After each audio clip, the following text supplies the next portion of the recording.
start recording it. Thank you, I appreciate it. Got it rolling? Nice. I'm just trying to figure this out 1 second, everybody. Can I just shut it off and then? Yep, I think it's going. All right, we'll hope that goes. Got the clicker, the hash. Look at this though, huh? Blinged out hashtag.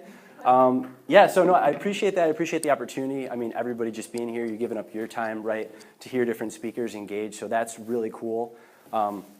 This is like my second speaking gig, so if I mess anything up, just please forgive me. I've done one other previous one before too, so just kind of getting new into this environment. So if you see we got our videographer, we're going to do another series, so it's going to be hashtag follow Chris Ake. I tried to do a day in the life of an entrepreneur last year, but I just kind of ran out of time, so now we're going to have Charles, our video guy, just do it full time because he kind of works on other projects too. So yeah, so I'm sorry I'm late too as well. Like she said, with Grand Apps and Florit. I'm going to kind of gauge the audience in a second, but so I started Grand Apps. We have 9 employees, we have 4 partners, and then also we have Florit, which has 2 employees, and then we have 3 partners on that side. So it's really hard for me to kind of give away an entire day. I really wish I could, but at this point, I just really can't. So it's awesome to be here, but by show, I want to kind of poll everybody. Since I'm going to be talking about leadership, I kind of want to see right now, who's leading teams right now? So like, all right, raise them high, right? Are you a business owner who has employees you're leading? So we have 2, right? Okay, 3. So 4. Just questioning it. It's all good. No, but yeah. So I kind of want to gauge that just because I mean this might relate to some people a little more than others. So yeah, let's just get into it. All right, identifying empowering qualities and attributes, legacy leaders. So all leaders, male and female, innately possess feminine qualities, so empathy, candor, vulnerability. The difference between those people, right, are those are going to suppress it, and then people who actually use that to leverage that. So there's some really big qualities.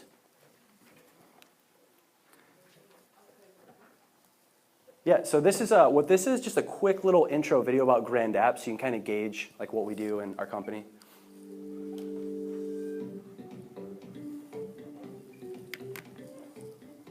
So in 2015, mobile phones will actually outnumber people on the planet, and we're seeing huge trends in mobile usage and mobile app usage too. 81% of U.S. mobile phone owners are going to search for a product on their phone before actually going into a retail location. Mobile apps are proving to be one of the best marketing tools for increasing customer loyalty for small businesses. Our apps allow businesses to engage customers through our mobile technologies. So the mobile apps we build are built for simplicity and functionality. The features that we build are meant to help business owners see ROI with the mobile app. We don't build just showcase apps, we build apps with functionality for our clients. Hands down, we have some of the best mobile apps for businesses because we work with small to medium-sized businesses across the globe and we take all of their input to try and make the best product possible. When you decide to join Grand Apps, you will be provided one of the best customer support teams you can ask for. We have a full client success team waiting anxiously to get you started today. Shoot us a direct call or email us to be answered within 24 hours. We are here to help ensure your road to success with our mobile apps. Since we started back in 2011, I cannot have imagined the growth that we've experienced since then. We work with clients across the globe, like Australia, South Africa, United Kingdom, Canada, and more. But honestly, the best part of Grand Apps is seeing clients' apps actually make money and work for them. We're creating tools for businesses that really work and help clients see a great return on their investment. Are you ready for Grand Apps to help you and your business grow? Shoot us a call, 616-717-1151, or email us at support@grandapps.com.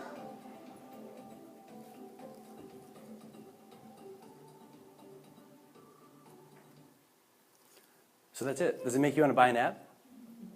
No? All right.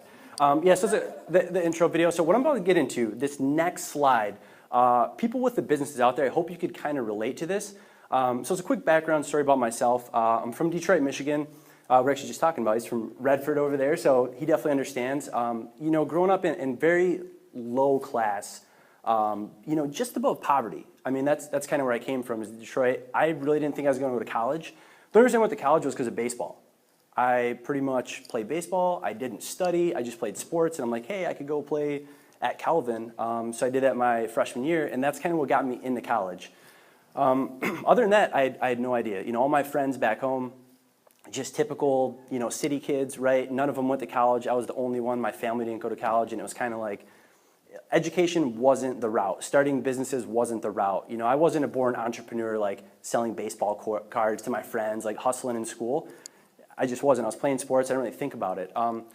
So with that being said, we did not come from privilege. So when I had the opportunity to start Grand Apps back in 2011, it was literally bootstrap. So 100% from the ground floor. Luckily, I had a mentor, Jacob Canfield, who actually owned a chiropractic clinic, Simple Truth. With that being said, he let us rent out a little bit of space in the basement. We'll see if we can get into this. All right, check it out. So this was my first office. Look. So this is wood paneling. This is 1970 shag carpet. This is my first little desk in the corner. And I had this, we had to renovate, right? So we just decided to paint the walls. Like, oh, let's decorate it. Yeah, you can only, yeah. Close. It's a very bright green. You'll see in a second. So we have this laptop, right? That was my first laptop. It was, you probably from the Leeds group, right? This is where we started when I was in the Leeds group in a basement.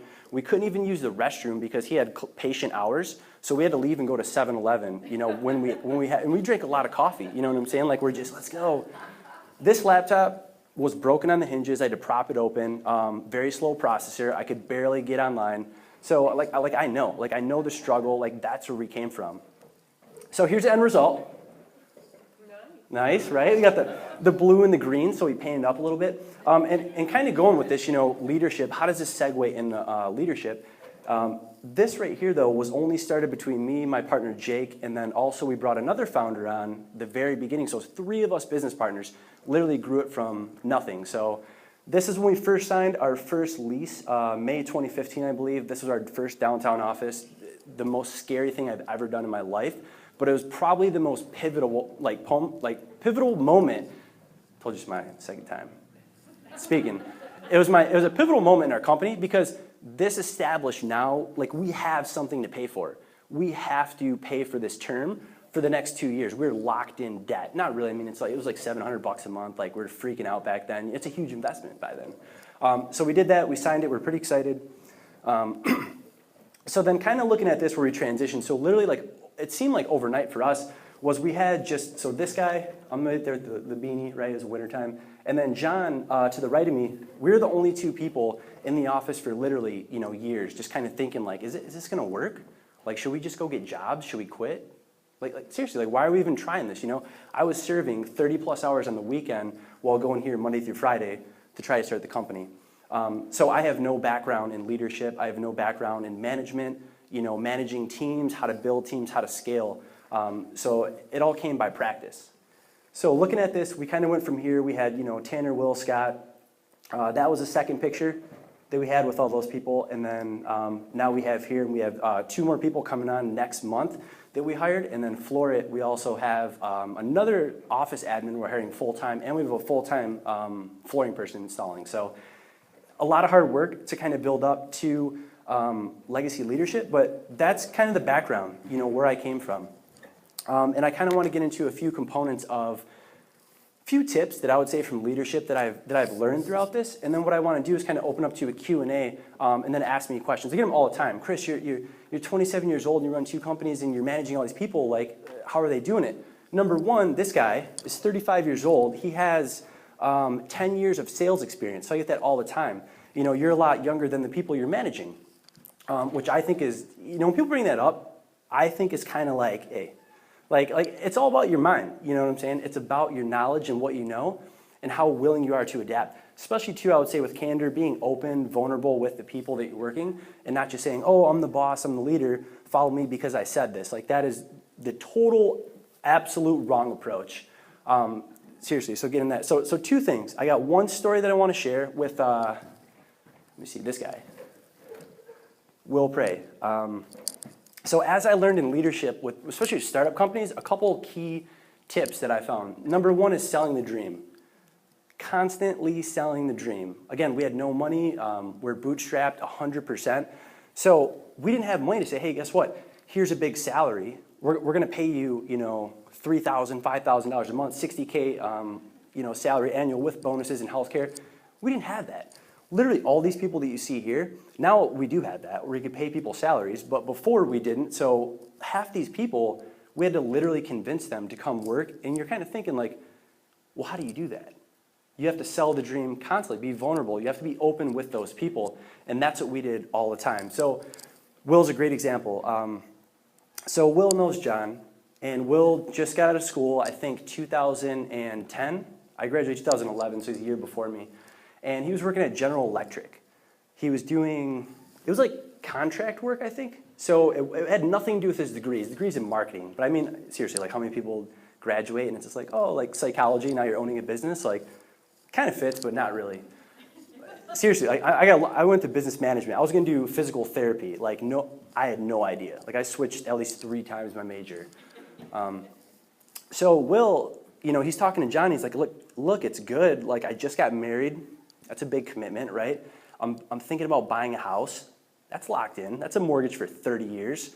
And he had great benefits at General Electric, but the problem was, and I'm sure maybe somebody talked about this before, is like your passion within these pillars, but he just wasn't happy. He was not happy. And luckily, we were just starting a brand new division, which is called Grand Social. So we do social media marketing. So we said, Will, how about this? We can't pay you or match your salary, but we can guarantee in at least a year, we'll get you there. That's a pretty big trust commitment, right? Especially for to lead someone from a nice paying salary job to lead them to get them to that point. So Will quit. He came with us. It was literally half his salary. It was very scary for him, for us. But what I learned is just selling the dream every single day, telling them, hey, as a leader, this is where we're going to go, right? We're going to go here. We're going to get you there. And then you have to have your team trust and believe in you. So that was kind of his story. So another thing that I want to touch on is always selling the dream. But then like I talked about in the circle we just had here, it's literally leading by example. It's probably, everybody hears that, leading by example. It's like, oh, it's the most cliche thing. Like I want to hear something like super like tricky, like what's your tips and tricks? No, seriously, leading by example. So we have a couple designers, and last week we were actually trying to hit projects and deadlines. We're super behind. I mean, that happens, right? You have supply and demand issues. You get huge influxes of projects come on. You don't have enough people to do it, right? It's the business dilemma, right? We're always still trying to figure it out every single day. So I literally spent 15 hours, 2 15-hour days, so 30 hours in 2 days working on projects to kind of hit those deadlines because I know how that's going to show to the team. I know how that's going to reflect as a leader because I'm not going to ask someone, I'm not going to say, hey guys, guess what? Yes, I'm your boss and I'm leading you and we have a couple projects due, tomorrow. I need you guys to stay, 15 hours and do those. Can you do those? All right, great. I'm going to leave now. I'm going to go golfing, right out here. I don't golf either way, by the way. I'm learning this year. I know I have to, right? That's like the business thing to golf. I don't know. I'm just terrible at it. So right there, leading by example, something so simple that people won't do because they want to ask people to do something they've never done before, right? In your business, as you're leading people, you need to do everything in your business, right? So you could ask those people, hey, can you please do this? Or it has to be something you're willing to do. Never, ever, ever, as a leader, ask someone to do something you're not willing to do. That's terrible leadership. I don't care. Like, hands down, that's terrible. So those are 2 things that really stuck out to me as I was thinking about this. They're very simple. I'm a very simple guy. Let's make simple systems. Like that's just easy to follow. By following these 2 things, I'm telling you, 100%. Also, too, like being open with the team. I sit down with the team, and one of the number 1 feedbacks that I get, they say that they feel involved in the decision-making process. You would not believe how big that is. Think about if you go into a job, you walk into your cubicle, right? And then your boss comes, he says, oh, guess what? We got a brand new system in place. Follow it. Okay? Well, I don't agree with the system, number 1, because this system is so backwards. This just added 3 hours to my work day, right? And I already have enough going on. Why am I going to do this? Now, that causes a problem. Now that employee is literally pissed. They're not going to do anything, right? For at least a couple days, because all they're going to be doing is thinking about that. I have no decision. I have no say. man, I got to do this. It's going to add 2 hours of my time, all that. And plus, the average employee only probably works about 5 hours a day, I would say, 9 to 5. Water cooler, social media, lunch breaks, coffee breaks, meeting with employees. It's just the nature of business. It happens, right? We have to know this. So creating problems like that is only going to hurt your business. So as a leader, what I want to do is I want to ask every single person, literally, like I'll take people out to coffee and say, hey, how's this working for you? Is there anything we could do to improve it? Right? We're going over our core values as a company because we finally scaled to a point where it's like, we should probably get like a good company culture and get like values in place and be organized. So we're trying to establish those. So I polled everybody, like, what are your values? What do you think the values of Grand Apps are? Because I'm actually kind of curious so we can gauge that. So now once we do come out with a value sheet, it's not going to be everybody's values. But we're going to take their feedback and we're going to be open with them and we're going to show our vulnerability by saying, hey, we listened to you. You help the company, right? You help shape the company and you're part of something bigger than your job. You're part of something bigger than your client. So that's kind of the environment and the culture that we're bringing with Grand Apps. You know, there's a lot of other things that I'm trying to learn as a leader and do. There's a lot of do's and don'ts. There's a lot of, I have a lot of faults too. I mean, everybody does, so I'm not perfect. But what I do is I try to be open with my team about that and just say, hey, this is what's going on. Especially too, I think as a leader, if you know this, for example, for me, if I get stressed out, this is what happens. So when I am stressed out and there's tons of projects and deadlines, I shut down. I'm not the type of person who's gonna lash out or get mad. I just completely shut down. And I'm self-aware about that. So if I shut down, they'll come and ask me a question. But as a leader, if I shut down, then they might be thinking, why is he not as talkative, right? Why is he not communicating with me? Is it something I did? What? Man, I can't, But I have to be self-aware with that. And I have to tell my team and say, guys, look, I'm just really busy.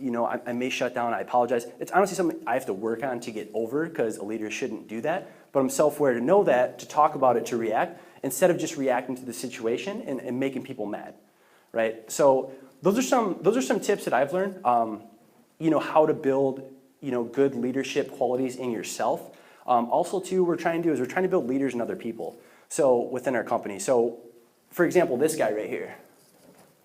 I'll kind of wrap on this one. Brandon Ross. So he's actually from Redford, from the Detroit area. He's the same as me. We're from the same city. But we taught him, he's now our operational manager. He went from literally being a server, and he was my best friend. I said, Brandon, come take a chance with me, man. I said, come join the company, please. This was one of those ones. I had to sell the dream to him, too. He didn't believe me. He didn't work for the company for after 2 years. I literally had to sell him over and over and over until he finally took the commitment, quit his job, because he said, Chris, I will not be 25 years old serving pizza. I will not do it. I'm not going to be a lifer. I'm not going to be the guy hey, I want extra ranch that? Okay, yeah, here's a bathtub full of it. He's like, no, and I'm like, hey, I commend you. I did that 2 years ago. So he came on, now he's the operational manager. We're trying to build leadership qualities in him. And that's what I think it's about. If you're a great leader and people want to follow you, create creators, right? Create other leaders within that organization and share those traits. So those are kind of some of the main things that really stood out. So I wanted to possibly open this up with a Q&A. Any possible thing you want to ask me, let me know if it's a business question, leadership question, anything. What we got? What were your top 3 values in the company? Yeah, well, the hustle thing, that's pretty funny. So I kind of branded myself I'm this hustle, literally, I'm not kidding you. I wake up at 6 a.m., I go to the gym, and then I work till about 11 or 12 at night, straight. That's what I do. So the hustle is real, and everybody was oh, hustle, but we're kind of going over those, and we're trying to really formulate that, because the crazy thing about it is we can pick values right now that are going to kind of co-align with who we are and what we do, but then we have to think about when we have 20 people and 30 and 100 people, how do those same values correlate with them? Because we kind of have hustle as a value. It's kind of a fun value. Hustle means to move hurriedly in one direction. It makes sense. We're moving rapidly towards a direction, whether that's for a client work, whether that's for us, whether that's personal. But then how is that going to affect people 5 years from now when we have a team of 100, right? Are they going to see hustle? And are they going to co-align with it? Because once you pick your company values, you have to evaluate every single employee based on those values now. It can't just be something, oh, these are our values. So you have to hire, fire, discipline based on those values. So it's kind of hard to pick, you know. So it's like, it's one of those things where it's like, oh, this will be easy. Let's whiteboard it out. Let's pick some values, right? And it's not that easy. It's actually more challenging than I thought. So, yeah. What's your biggest struggle right now, and how are you working through it? In what? I get it. I mean, it seems like you're going through a tremendous growth cycle, and you're working through leadership learning. Right. Biggest challenge. You know, that's a good one. So honestly, yeah. So actually, I got it. So the biggest challenge that we're facing right now is determining, because we just hired 2 more people. That's scary. That's a challenge, I think, because now you have to look at, can you sustain that growth and keep that going? You have to have a great sales team. We have a pretty good sales team. How can you keep that going? That's the challenge right now, I would say, for us, is that it's a good problem to have, I guess, you know, in a weird way. But people always say, like, oh, I just want to grow, and you can't grow too fast, because then if you grow and you hire 5 more people because you need it right now, your expenses are way up. And then if you don't get those, you lose accounts. Then you have to have the bad news of laying people off future down the line. Charles, I think you're safe. Got it. No, but you know, then you look at that, and then at the same time, though, you don't want to grow too fast and take on too many accounts. You know, and that's kind of a problem we're having too right now. Is actually 2 weeks ago we brought on too many accounts. Don't ever grow too fast in your business. Oh, I want all these sales, and all. You don't know what you're asking for. Seriously, like you think you want it. Scale that and plan. Like how many, like when they say make a workflow, like how many people do you need for this and this project and this, and yes, that works a lot. And we didn't do that, so we kind of scaled too fast. We got too busy, especially in our social media division. We just brought on like 10 new accounts, and these guys were like pulling their hair out. You know, we're going to take care of them, and like I'm going to help them as much as I possibly can. So that's a big problem right now, is like the scalability and like how to grow too fast, when to stop, to look in the future. Like, can you sustain that? So yeah, I'll say that's a big problem right now.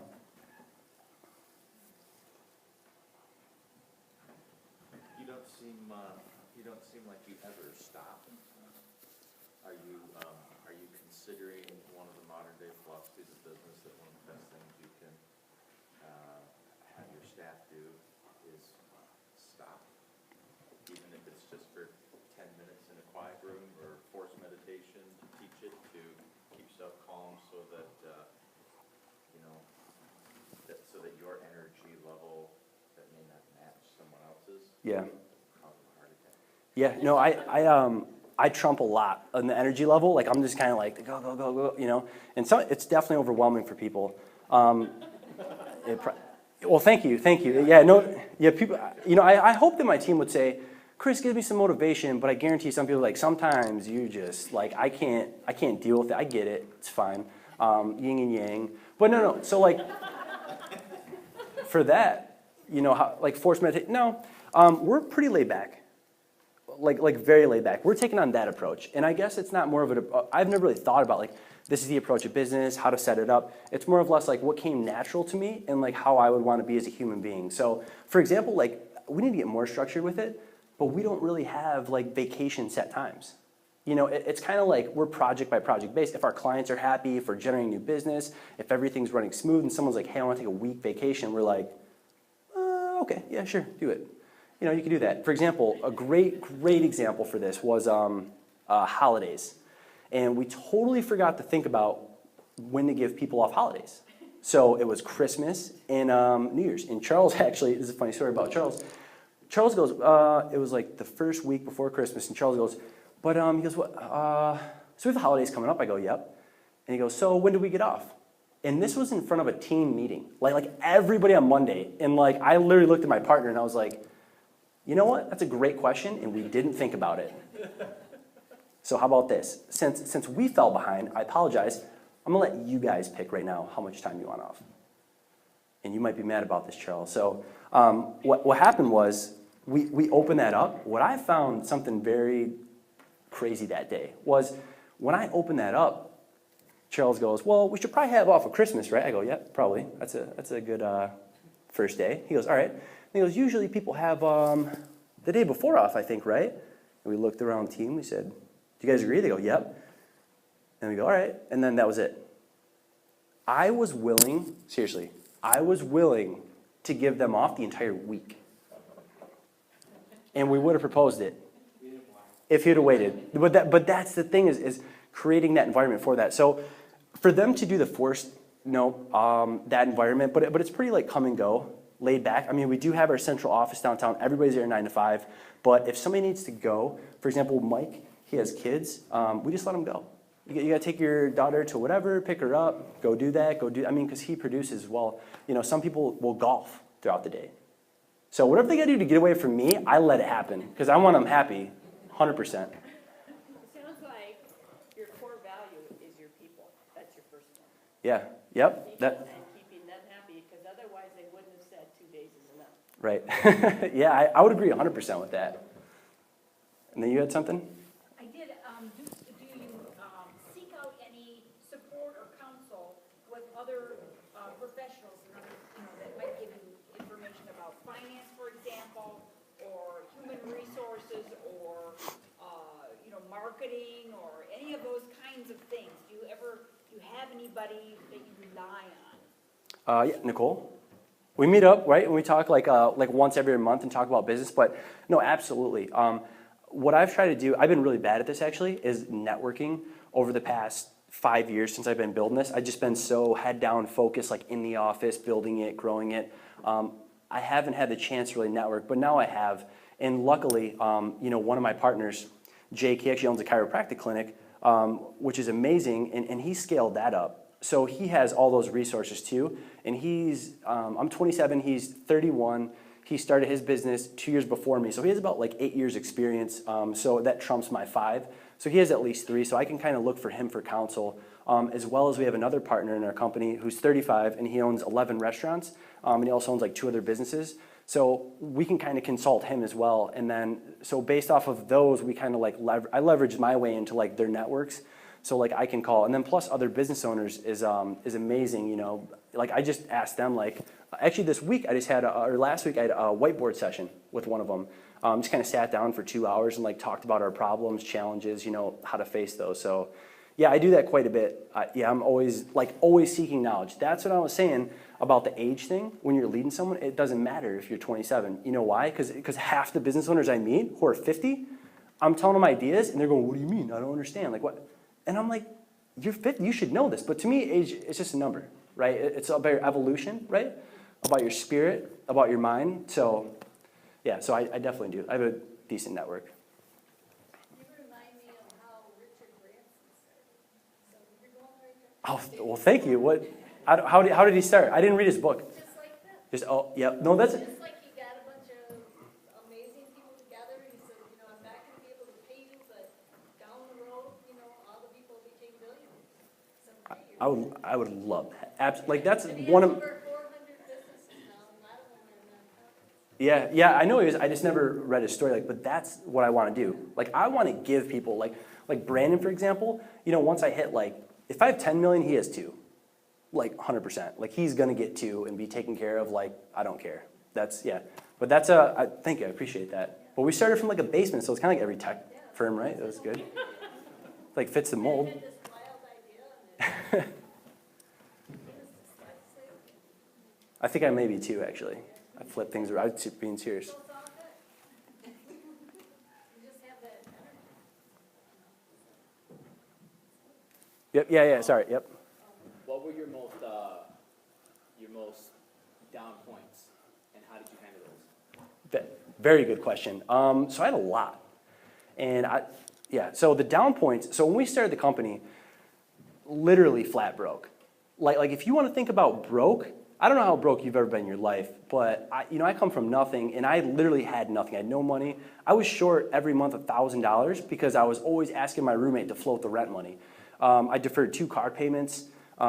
This was 2012, the summer of, because it was literally I could decide to do I start the company from nothing, have no money, or do I take a job and go do sales or something like that? So I said, you know what? I'm just going to serve on the weekend, 30-some hours. I didn't care about money. And it was more or less like, let me just work on the weekend and then pay my bills and filter that money through so I can work on my dream Monday through Friday. And that was one of the hardest things I had to do. A lot of things happened, but I had to literally go do this and see the potential of what could happen in your business, in your dream. And then I had to go serve for other people. And I'm like an entrepreneur. Like, I hate the fact of thinking about working for someone. Like, I'd rather work with you and partner with you and let's go do something great, as opposed to, hey, you're going to tell me what to do and be a bad boss. And so to me, I had some bad bosses, right? And it's like you had to go serve, then you have, just really crappy coworkers who are always negative. That was one of the hardest things. Everybody was negative in that industry. So for me to go from this Mr. Positive, Mr. Monday, Mr. Hustle, right, to that, just getting beat down psychologically every single weekend, that was a huge challenge. On top of that, what happened was my mom was going through some issues. She had like surgery, and then like she got let go from her job, so like that was really bad. I remember that I faced a health crisis too. Throughout, huh? Yep, we're the same age we talked about this. So I was serving, and I had this, I had an infection on my neck, and I didn't know what it was, and it like swelled up huge. Like, and I was just having a bad lifestyle. I was like one of those indicators, just like Chris, like red light, stop, slow down, get your life together, right? So I had, battery dead. So, right, yeah. You got, hello? All right, got it. But, so I had an infection, right? So psychologically, I thought I had cancer. And I'm not even kidding you. So like it just swelled up. First of all, I know now like that would probably take long to make a tumor that big. Like it was big, you know what I'm saying? I research health so much now. I'm like, what an idiot. What was I thinking? Like, seriously, but like it swelled up. So like I had to go serve, and I had this like golf ball on my neck to like go through it. The most embarrassing thing I could ever go through. But I had to serve to make money because I had no money. I was always $1,000 short to pay off my roommate for rent, to pay that kind of stuff. So I had to go through embarrassment, literally like depression. I thought I had cancer. Like I WebMD'd it. I went to the ENTs. I went to the doctors. Nobody knew what it was. I went to Carmano's Cancer Center in Detroit, Michigan. They didn't even know what it was. They thought it was like a salivatory gland that was swollen. It turns out it was like a branchial cleft cyst. And when you're developing, yeah, right? I saw that face. It's when you're developing as a fetus, you have like gills in your neck. And I guess like one of them just never fully closed up, and like infection got in there, bacteria, virus, whatever, swelled up. So like that was challenging. I was like, am I gonna die? Like I was 22 years old thinking about death. Like I could possibly die, like if this is cancer. Because that's all you think about when you hear it. I didn't know anything about health. So that got me into my health movement. Nicole and I talked about that. Like, now I have a really strict diet habit and working out. So like that, I had to go through that. Like some of the like no money, thinking about death, thought I was gonna die about, cancer, like depressed. Just, it's funny to look back now, but like you go through that stuff and you're like, wow. Like there's a time I was sitting in my car and I cried and I was like, what am I doing? Am I gonna make it? Like what, living and the business, and it's just like very trying. But I'm happy though, because that built a lot of character. That gave me a lot of traits that I have now, where it's like, now I really don't fear too much. And I really think everything's kind of a big game in a way, because even if we lose a client, I've come from Detroit, not from privilege. I meet with a lot of business owners, right, who came from privilege. It was their dad's company. They brought them up. And I'm such a down-to-earth guy where it's like I meet these people and they almost like feel like they have the advantage, and they kind of try to like blow you around. Oh, he's young, he's this. And to me, it's kind of like if they threaten you or we're going to cancel or something like that, to me, it's like, what? Are you going to kill me? Or you're not? Okay, well, that's fine. I can move on and do something different. Like, seriously, like that's how I think. And I think now that if I could start a company from the ground up to now have 9 people, 4 partners in another company, and literally go through all that stuff, it's kind of a big game, isn't it? It's nothing matters. In a way, it's like I just want to be happy, right, and provide opportunities for other people. So, if you're stressed out one day, whenever I'm stressed out, I look at a picture on my phone of the universe, because I'm looking like, wow, look at all the stars out there, Like Pluto doesn't know what's going on in Earth. Like, so why am I stressed out that this client wants to cancel? Like, that means nothing to Pluto. Like, so in the grand scheme of things, why, why am I worried about this? So that's, been through it, but yes. Okay. So how I picture my life is I'm never going to stop working. I'm going to be the 97-year-old man who is, well, maybe like advancements, I'm going to be like more capable, like when we get there. I don't know. But I'm going to be that guy who's like, Chris, go home. Like, no, I'm doing it. You know what I'm saying? Like, I'm going to be that guy. Like, 100% love it. It keeps me going. But, some of my life goals, I would really, really like to have a portfolio of companies and just kind of go in and help manage them, and help turn them around. Like that would be fascinating. Do I want the biggest, advertising agency in the world? Yes. Do I want the biggest flooring company in the world? Yes. But I found my passions aren't really industry specific. It's more of business entrepreneur specific. How can we take a company and grow it? So, I could, again, I always say I could change in 5 years. I could want to go do why say that word? Philanthropy. See, I got to practice saying it once I want to do it. But maybe 5 years I wake up and go, I want to go build houses for underprivileged people and just do that, and I'll go do it. So I'm just kind of going by like my passion right now and how I feel. I don't want to project too much out, but like that, I would love to have multiple companies, have that set up. I have plans, so you're not looking at me like, oh, he has no idea what he's doing. He's just going through it, but I could change, and I understand that. So, let's kind of go with that. Talk about your company, Flora. Boring. Flora? Done. No, I'm just kidding. No, it's just traditional flooring. Yeah. So, so carpet, tile, hardwood. The reason I got into that is because I like to bet on the jockey. I don't really care about the business idea, more or less. I do, right? You can't have a crazy bad idea. It might be semi-profitable, but not that much. So 2 factors went into it. Number one is actually it's this guy right here, Scott Slogter.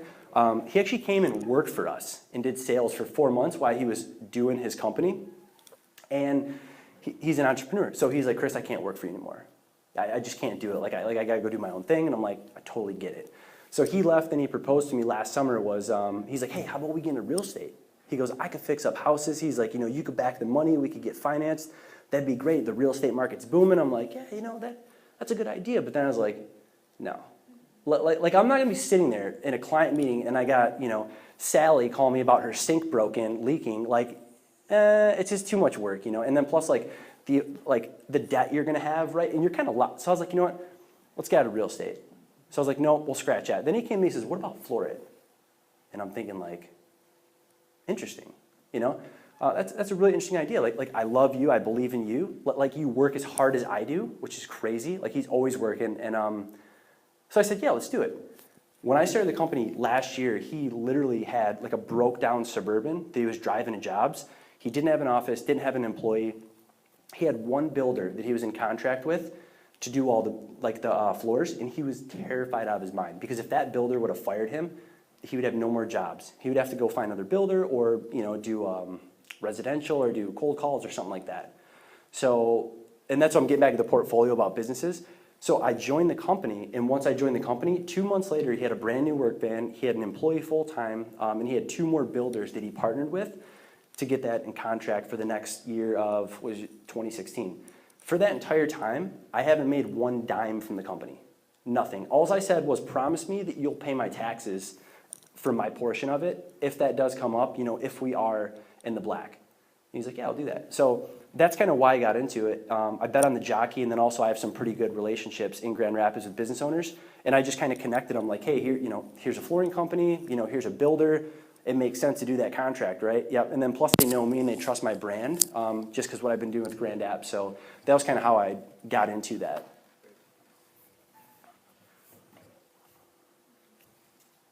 Last one. On brand, since you brought it up, what do you consider the essence of your brand to be?